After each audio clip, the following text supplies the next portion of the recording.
María del Carmen de la Pesa es doctora en Filosofía por la Universidad de Loughborough, Inglaterra. Profesora distinguida de la Universidad Autónoma Metropolitana Xochimilco, miembro del Sistema Nacional de Investigadores Nivel 3. Su línea de investigación es Comunicación y Procesos Sociales de Significación. Ha impartido cursos formales en universidades de México y del extranjero, como la Universidad de Guadalajara, el ITESO, la Universidad de Buenos Aires y la Universidad Nacional de La Plata. La doctora de la Pesa tiene una amplia producción académica que incluye libros, obras coordinadas, capítulos y artículos de investigación. Entre sus libros recientes se encuentran Estudios Culturales y Nación, Debates Postcoloniales sobre Identidad y Diferencia, en coautoría con Mario Rufer. El rock mexicano, un espacio en disputa, y Memorias y Política, Poéticas y Construcciones de Nación, en coautoría con Mario Rufer. Para dar inicio a nuestro programa, cedo la palabra a la doctora María del Carmen de la Pesa. Muchas gracias. Bueno, es realmente para mí un placer estar aquí y estoy muy agradecida con Fernando Vizcarra, exalumno de la UAM. Y bueno, es la primera vez que estoy en Mexicali y estoy muy contenta de estar aquí. También estoy contenta que no me hayan tocado 50 grados de temperatura. Bueno, como soy de la pelea pasada, voy a dar lectura a mi ponencia. Pensar la crisis de la división disciplinaria de los saberes desde América Latina. Reflexiones en torno a la necesidad de la soberanía científica. Voy a empezar con un fragmento de un texto de Héctor Schmuckler y voy a terminar también con un fragmento del mismo autor, que fue mi profesor y que en este caso también inspira mis reflexiones y mi lectura.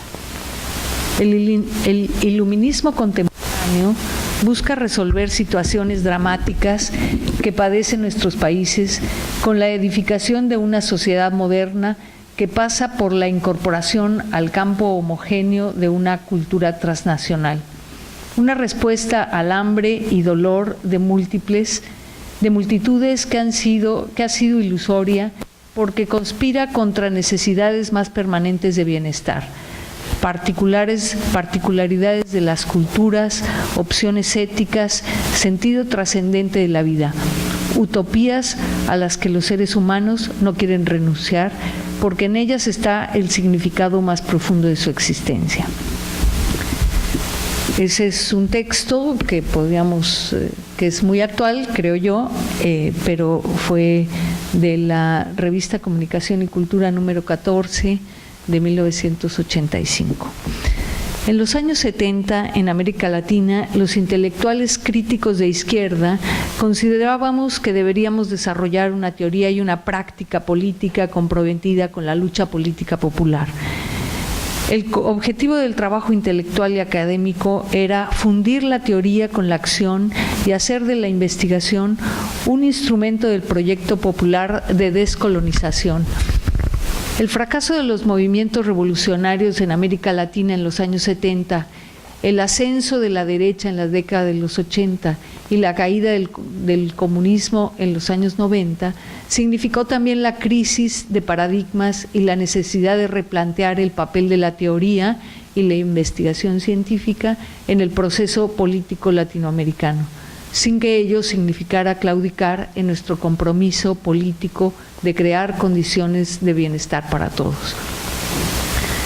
En este trabajo me propongo reflexionar sobre los límites propios de la división disciplinaria de los saberes impuestas desde Occidente, o como lo llama Sara Corona, el pequeño norte, y la necesidad de hacer teoría sociohistóricamente situada para comprender y eventualmente contribuir al bienestar de las mayorías en nuestros países. Para abordar algunas implicaciones de la división disciplinaria de los saberes en el marco de relaciones geopolíticas de saber, me referiré al descubrimiento que relata Susan Buck-Morss en su libro Hegel y Haití, a la discusión que se estaba produciendo en la revista Comunicación y Cultura en 1973 y a los aportes conceptuales de Saskia Sassen en su libro Expulsiones. 1.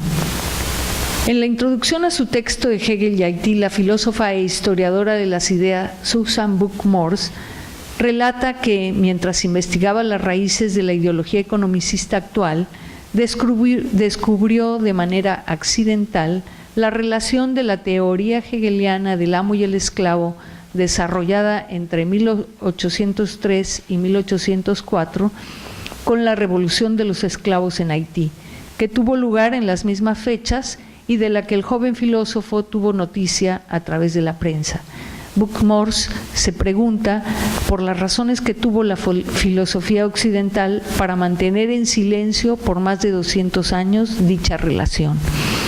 De acuerdo con Buck-Morss, la experiencia colonial ha sido excluida de la academia filosófica en la medida en que contradice, cito, las historias que el pensamiento occidental se cuenta acerca de sí mismo. En los siglos XVIII y XIX, a pesar de que la esclavitud era ampliamente censurada por los filósofos europeos, el mismo Hegel la consideraba necesaria y admisible en las colonias, de modo que la paradoja entre el discurso de la libertad y la práctica de la esclavitud marcó el ascenso de las naciones de Occidente en la economía global de principios de la Edad Moderna. Ello explica por qué los especialistas en la filosofía moderna de la libertad están empeñados en tratar de hacer su trabajo ignorando la historia haitiana. A lo largo del proceso de investigación, la filósofa e historiadora norteamericana constató, cito, los límites que las disciplinas académicas imponen al conocimiento de la verdad, que las divisiones disciplinarias separan los campos del saber por regiones y campos del conocimiento, de modo que hay acontecimientos como Hegel y Haití, que habiendo estado conectados en sus orígenes, cito de nuevo, han sido separados en la historia de su transmisión y hoy no encuentran lugar en las disciplinas establecidas. Los datos discordantes que cuestionan o desestabilizan las teorías establecidas son desestimados o directamente ignorados. 2. El editorial del primer número de Comunicación y Cultura, La comunicación masiva en el proceso político latinoamericano de 1973, los directores Armand Matelar y Héctor Schmuckler planteaban como objetivo de la revista, cito, establecerse como órgano de vinculación y de expresión de las diversas experiencias que se estaban gestando en América Latina, particularmente aquellas que favorecían a los procesos de liberación total de nuestras sociedades dependientes. Sin embargo, en el número 12 de Comunicación y Cultura apareció en 1984, ya sin el subtítulo arriba mencionado. En la editorial, a partir de un ejercicio autocrítico, Schmuckler reconocía que estábamos viviendo una crisis de la razón y que en América Latina algunas certezas se habían teñido con la sangre de quienes las postulaban. En aquel momento en América Latina vivíamos, cito, un estremecimiento intelectual y político, del cual participó la revista Comunicación y Cultura, que se vio obligada al exilio en 2 ocasiones. En palabras de Schmuckler, la política determinó no solo una especie de diáspora que significó desgarramientos, pérdidas, nostalgia infinita, sino también cuestionamiento intelectual.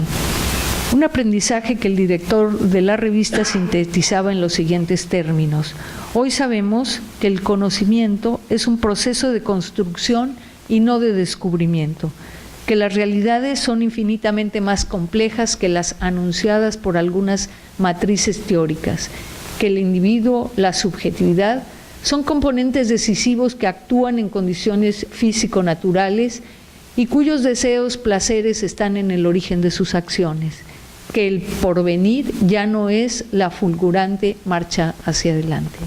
Fin de la cita.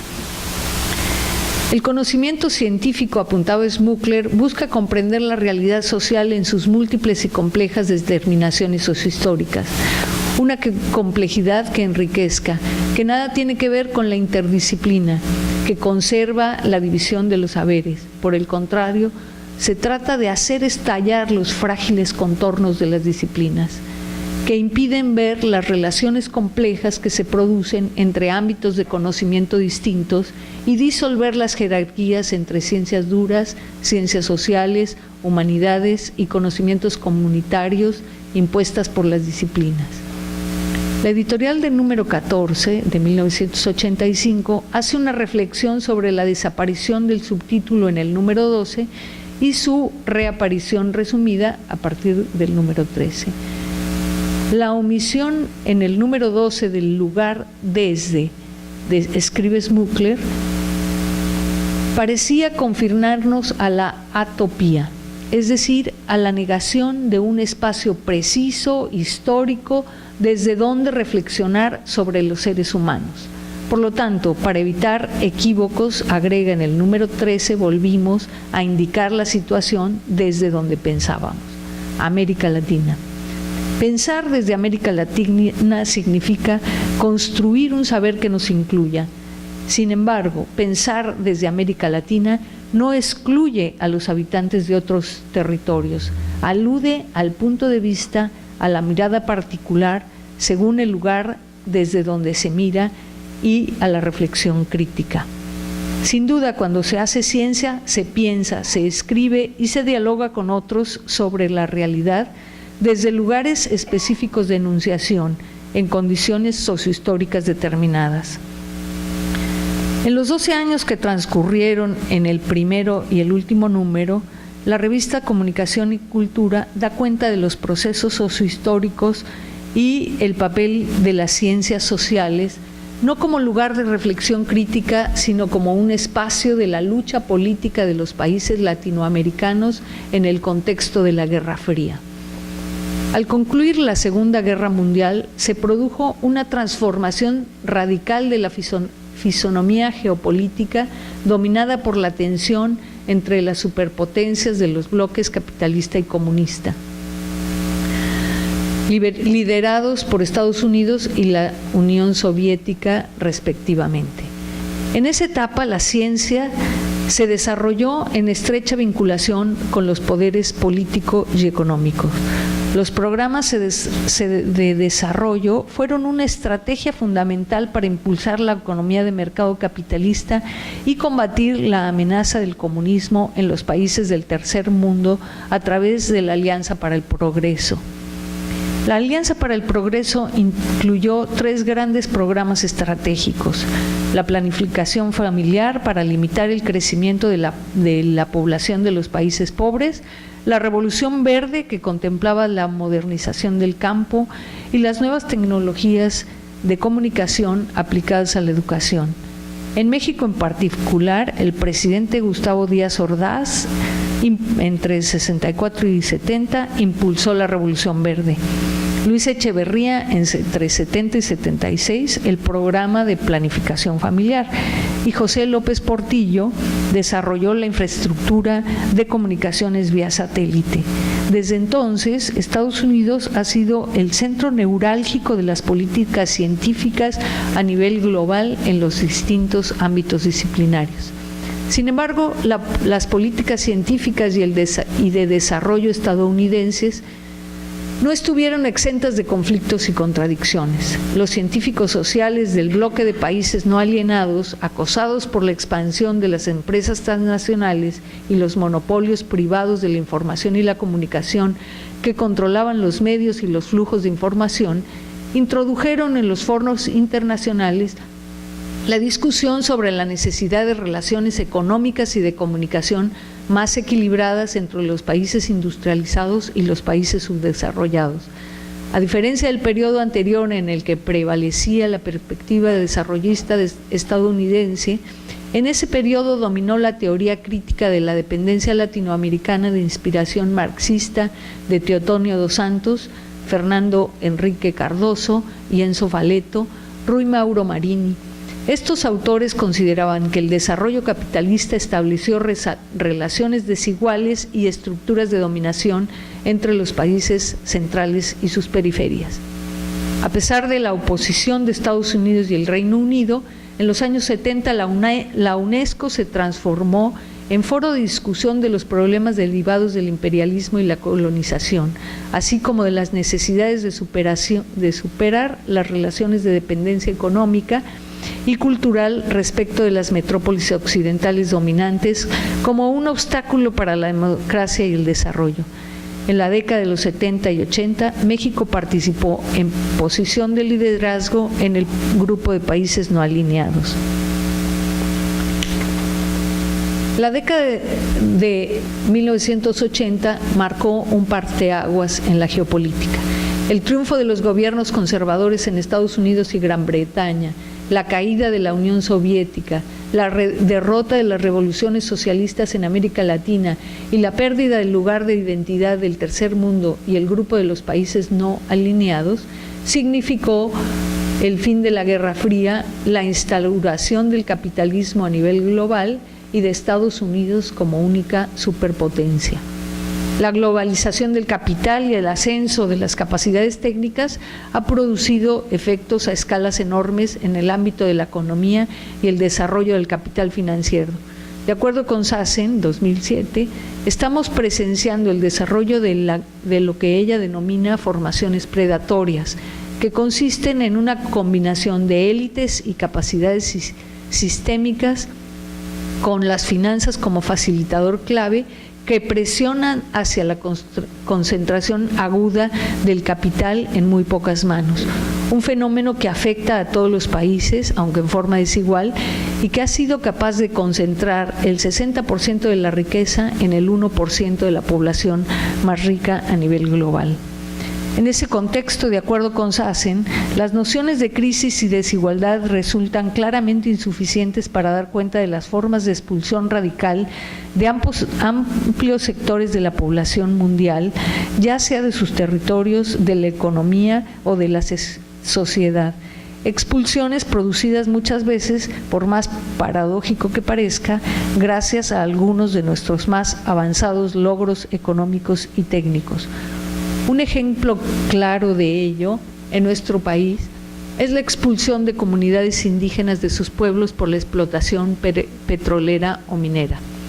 Estos fenómenos de expulsión y altísimos niveles de concentración de la riqueza no son casuales, son el resultado de una combinación de variables en las que podemos incluir no solo las innovaciones técnicas, financieras y de mercado, también ha contribuido las políticas de austeridad del Banco Mundial y del Fondo Monetario Internacional, aplicadas religiosamente por los gobiernos nacionales, adelgazamiento del Estado, desregulación laboral, apertura de fronteras que han favorecido a las grandes corporaciones en detrimento de los trabajadores y de la industria nacional.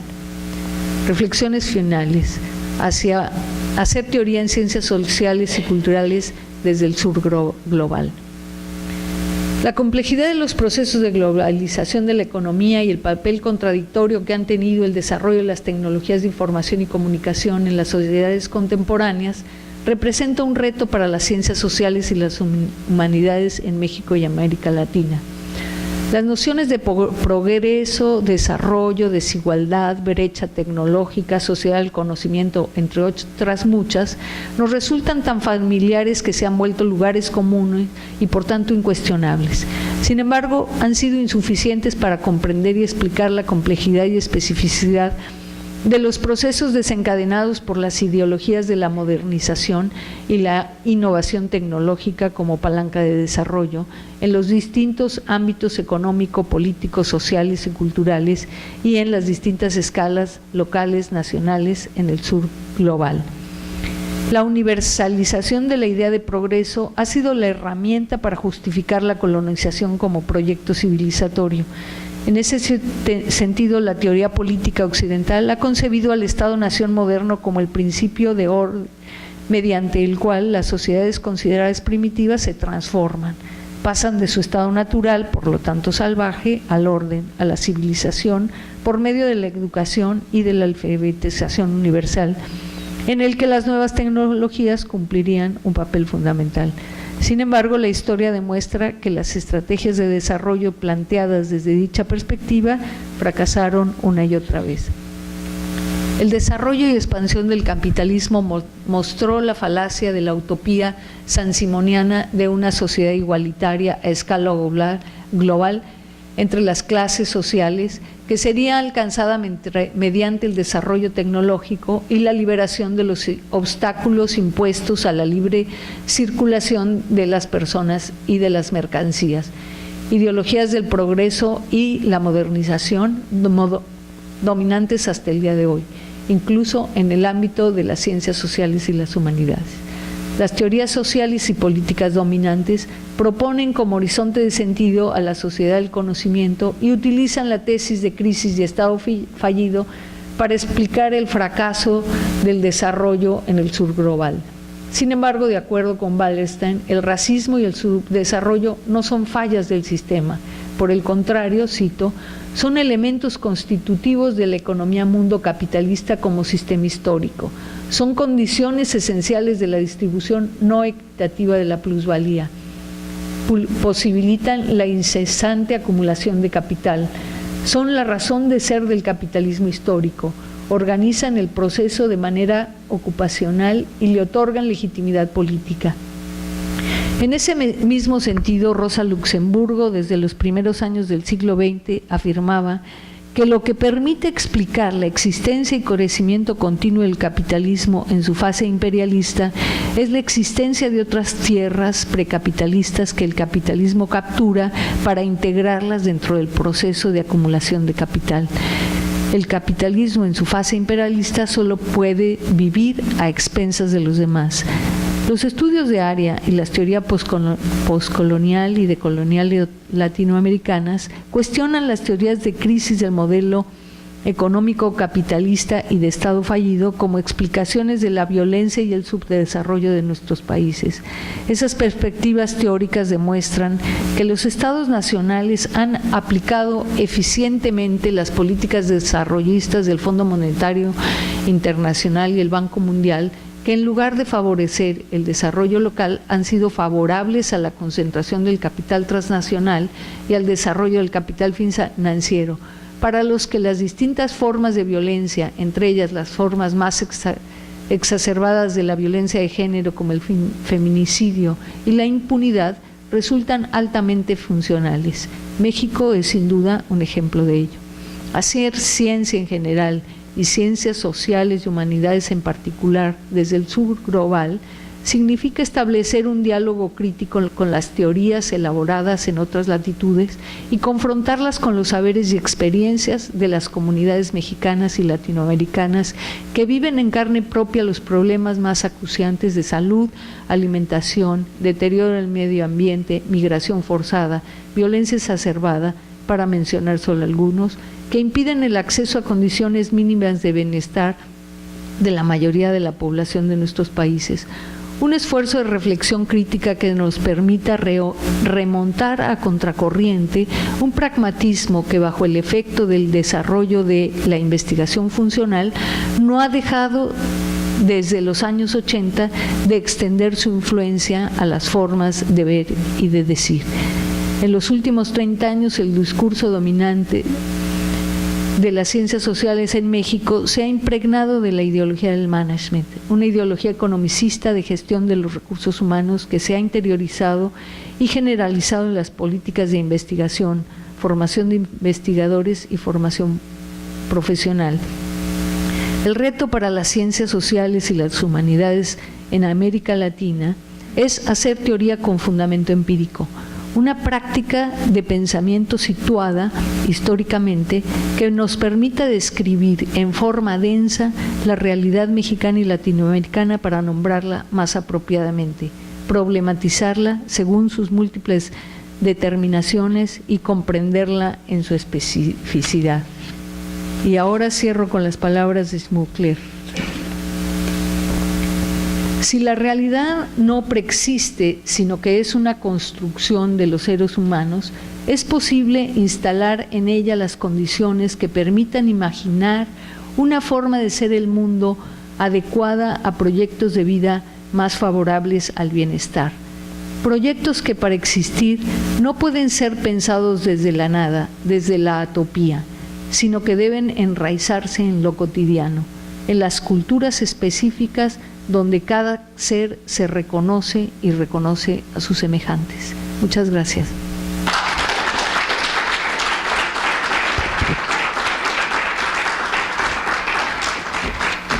En este momento se abre un espacio de preguntas y comentarios. Al que necesite la palabra, nuestro compañero entregará el micrófono. Gracias. Magnífica conferencia, es una manera muy crítica de analizar el siglo XX con la lucha ideológica entre la Guerra Fría. Tengo dos preguntas. La primera, ¿usted considera que la ciencia debe de estar, para que pueda abrirse a estudios más interdisciplinarios, multidisciplinarios, tiene que estar más allegada a la militancia política? Y otra pregunta que me gustaría hacerle, dentro de este proceso histórico que está describiendo, ¿dónde pondría la creación del trabajo, de la investigación de tiempo completo? Esta pregunta lo hago porque pues antes la investigación pues eran ciertos tiempos de ocio que tenían los profesores de universidad. No lo estoy diciendo de manera despectiva, sino esto es un proceso de evolución de la academia, de la ciencia, que se hayan creado los puestos de investigación de tiempo completo. ¿Dónde está? ¿Esto entra dentro de su análisis o qué opina? Sí, ¿contesto una por una o ponemos varios? Bueno, primero, ¿cuál es la relación entre la militancia política y la investigación? Yo creo que, como Hannah Arendt plantea, ¿no?, que hay dos posiciones y dos momentos distintos, ¿no? Creo que hay un momento en que el intelectual, el investigador, se sitúa con distancia en la posición de espectador. Y la posición de espectador permite una cierta reflexividad, ¿no? Y ver el conjunto de los elementos, ¿no? O sea, tiene una postura descentrada de un proceso. En general estamos en esa situación cuando vemos cuestiones que han ocurrido en el pasado, ¿no? Entonces, o cuestiones que nos relatan los sujetos y que no estamos nosotros en el proceso de la acción. La militancia, en cambio, requiere de la acción estratégica inmediata, ¿no? Y la acción estratégica es diferente que la reflexión y la comprensión sobre los procesos sociales. Yo creo que esta construcción, una cosa es la construcción del conocimiento, incluso la construcción del conocimiento con los otros, ¿no? Y otra cosa es el momento de la acción, ¿no? Y creo que son complementarios, no necesariamente tienen que estar en personas diferentes, ¿no? Pero que sí es importante reconocer como el momento de la distancia y de la reflexión del momento de la acción, ¿no? Por otra parte, creo que es muy importante saber eso porque el experto, ¿no?, esta construcción moderna del experto, ¿no?, y moderna y de lo más antigua, porque es la visión platónica, ¿no?, de que en la sociedad la política debía de conducir la política a los filósofos. Y yo creo que ese es uno de los caminos más viables para el fascismo, ¿no? Es decir, que alguien que sabe mucho decida sobre todos los demás, ¿no? El destino, y además que serían acciones orientadas a fines, o sea, no importan los medios, lo racional es llegar allá y lleguemos a como dé lugar, ¿no? Entonces, creo que eso es justamente el fin de la política, ¿no? En cambio, la política es justamente encontrar caminos entre todos, ¿no? Y esos caminos entre todos implican efectivamente la reflexión, pero poner en común las miradas diversas, las formas de comprender el mundo diverso y tomar decisiones que en un principio uno piensa que el camino es por un lugar, pero después del diálogo y después de la negociación y después de los conflictos, pues encontrará un X tercer, cuarto camino, como lo que dice Sara en relación con el conocimiento, ¿no? Una vez que uno se pone en confrontación con el otro, va a salir otra cosa, no lo que uno había pensado, ¿no? Y en política eso es así, ¿no? Esa sería una política que no nos lleva a posiciones autoritarias, ¿no? Entonces, y ahí es igualar los saberes, igualar las experiencias, porque el conocimiento científico es muy importante, pero primero, en ciencias sociales y humanidades, ¿de dónde sacamos nuestro conocimiento? Del saber de las personas. Entonces, todos tenemos, nadie sabe más sobre su entorno que aquel que vive la experiencia de ese entorno. Entonces hay saberes distintos. Yo no descalifico el saber de la ciencia, pero ese se tiene que confrontar con el otro saber del otro. Grandes fracasos, todo el extensionismo y toda esta cuestión civilizatoria fracasa en la medida en que queremos decirle a los otros los que tienen que hacer y cómo se hacen las cosas bien. Y por supuesto que se llama resistencia, se llama de mil modos desde la teoría, pero no lo van a hacer, ¿no? ¿Y por qué tendrían que hacerlo? Y bueno, entonces creo que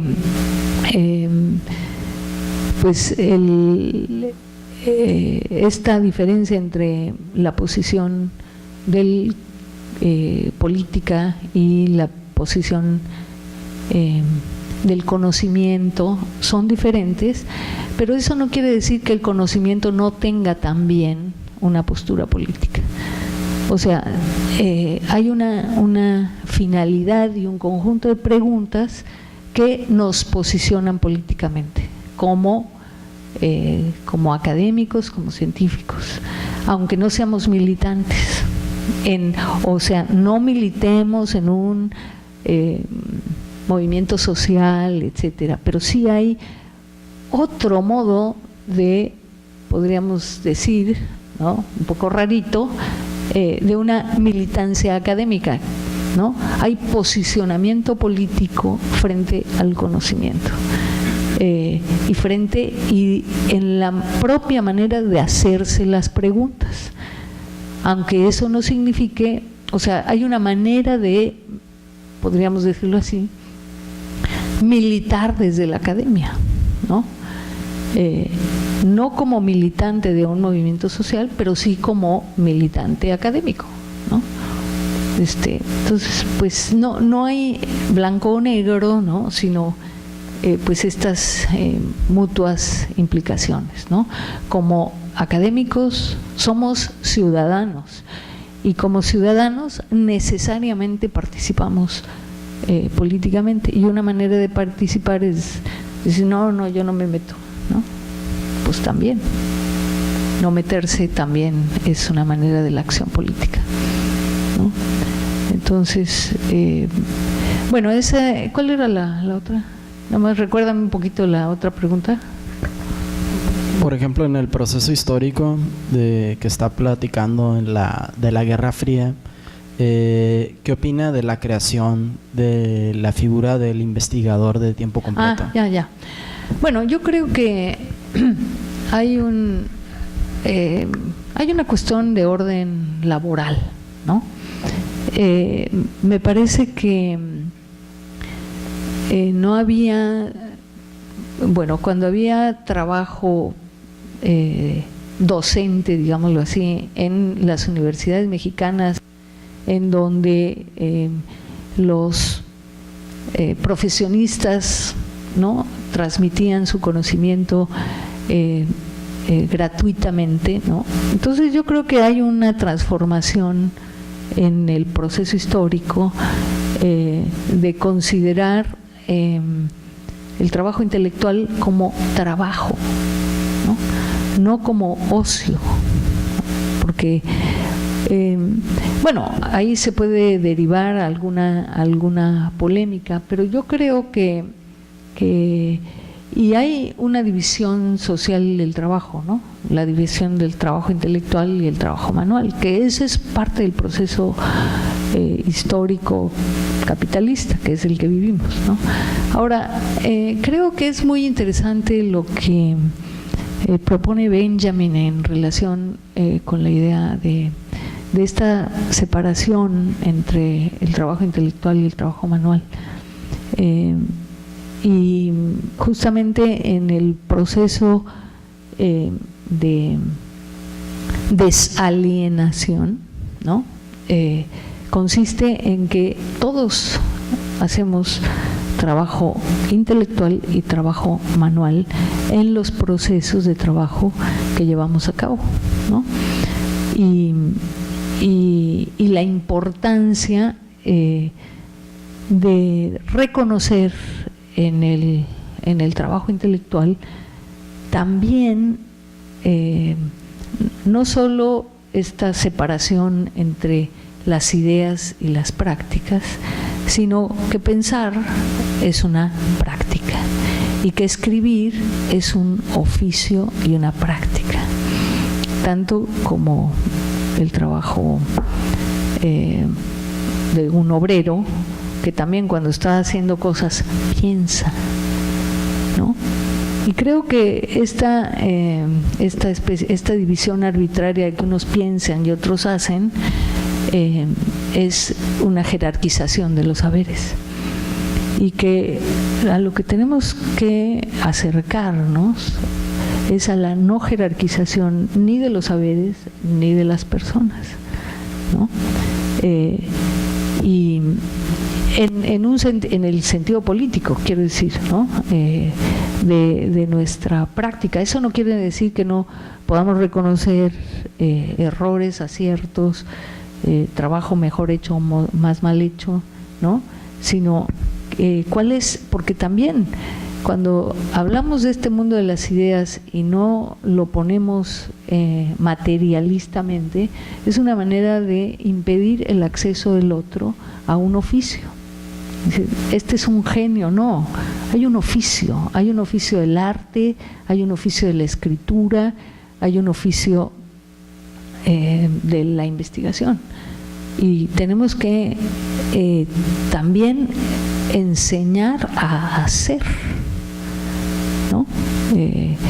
Porque justamente, como dice Benjamin, ¿no?, el no mostrar el know-how es un ejercicio de poder, ¿no? Entonces, en la mañana había una participación muy interesante de una de las colegas, que no la veo por aquí, pero que hablaba justamente de el trabajo con las comunidades, ¿no?, en relación con, por ejemplo, la alfabetización en los medios, ¿no? Es decir, hay un recurso, digamos, enseñar a leer y escribir, ¿no?, es una herramienta política. Es muy diferente verla como enseñar a leer y escribir completo, como una herramienta política para que construyan su propio discurso, su propio saber y se puedan defender en el espacio público, que enseñar nomás a leer, para que se llenen de propaganda, ¿no? Entonces, en este sentido creo que el oficio académico es un trabajo y qué bueno que nos pagan por el trabajo que hacemos y ojalá que hagamos el trabajo lo mejor posible y nos merezcamos el pago. Pero creo que es pues un tránsito también, ¿no? Que nos hagan trabajar menos a destajo y más. Entonces creo que pues es una parte del proceso en este país. Me parece valioso que ahora uno se pueda dedicar a ser profesor investigador de tiempo completo como uno de tantos oficios necesarios en la sociedad, ¿no? Y que nos paguen por eso. Y ojalá a todos, también a los obreros y a las enfermeras y a los barrenderos, nos paguen lo justo, que nos alcance para vivir.